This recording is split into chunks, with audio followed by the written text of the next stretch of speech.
Hello guys, আসসালামু আলাইকুম। কেমন আছো তোমরা সবাই? আশা করি সবাই ভালো আছো। আল্লাহর অশেষ রহমতে আমিও ভালো আছি। তো দেখো, আজকে এখানে কি লোভনীয় একটা জিনিস রান্না করার জন্য চলে আসলাম। তো আমার কাছে তো খুব লোভনীয়, আমি অনেক বেশি পছন্দ করি। তো কেমনভাবে নেয়, কে কেমনভাবে খায় জানি না। তো লোনা ইলিশ প্রথমে সুন্দরভাবে কেটে ধুয়ে নিয়েছি। ধুয়ে এখানে কড়াইয়ের মধ্যে তেল, পেঁয়াজ, কাঁচামরিচ, রসুন বাটা সব কিছু একসাথে দিয়ে সুন্দর করে ভেজে নিলাম। এই তেলের মধ্যে ভেজে নিলাম এই জন্যই যেন ওই আস্তে একটা গন্ধ আছে, ওই গন্ধটা যেন না থাকে। তেলের মধ্যে ভাজলে ওই গন্ধটা চলে যায়। তো সুন্দরভাবে ভেজে তারপর এখন এর মধ্যে দিয়ে দেব ওই ধুন্দুল না চিচিঙ্গা, যেটাই বলেন চিচিঙ্গা। তো সেটাই এখানে দিয়ে দিলাম। দিয়ে সুন্দর করে নাড়াচাড়া করে এখন এর মধ্যে গুঁড়া মশলাগুলো দিয়ে দেব। তো প্রথমে দিয়ে দিলাম লবণ, তারপর দিয়ে দেব হলুদ গুঁড়া, তারপরে ধনিয়া গুঁড়া, তারপর মরিচ গুঁড়া। সব গুঁড়া মশলা একসাথে দিয়ে তারপর সুন্দর করে নাড়াচাড়া করে এখন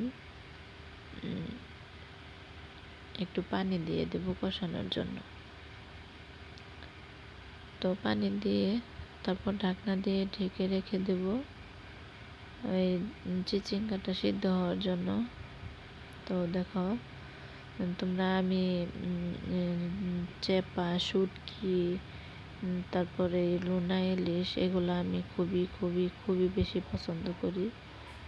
তো আমার কাছে অনেক ভালো লাগে। এখন ঢাকনা দিয়ে ঢেকে রেখে দিয়েছিলাম, এখন একটু নাড়াচাড়া করে দিই।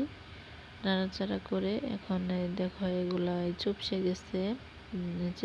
ধুন্দুল চিচিঙ্গা যেটা এগুলো ওটা চুপসে গেছে। এখন একটু পানি দিয়ে দেবো সিদ্ধ হওয়ার জন্য। তো এগুলা সিদ্ধ হতে বেশি সময় লাগে না। তারপরে একটু একটু ঝোল রাখবো, কারণ আমার কাছে লোনা ইলিশের ঝোল অনেক বেশি ভালো লাগে। তো সেই জন্য একটু ঝোল রাখবো, সেজন্য একটু হালকা ঝোল দিয়ে দিলাম। তো এখন ঢাকনা দিয়ে ঢেকে রেখে দেব সিদ্ধ হওয়ার জন্য। তো দেখো, তোমরা সবাই আমার ভিডিওগুলো প্রথম থেকে শেষ পর্যন্ত দেখবে, আমার চ্যানেলটা সাবস্ক্রাইব করবে, আমার পাশে থাকবে, আমার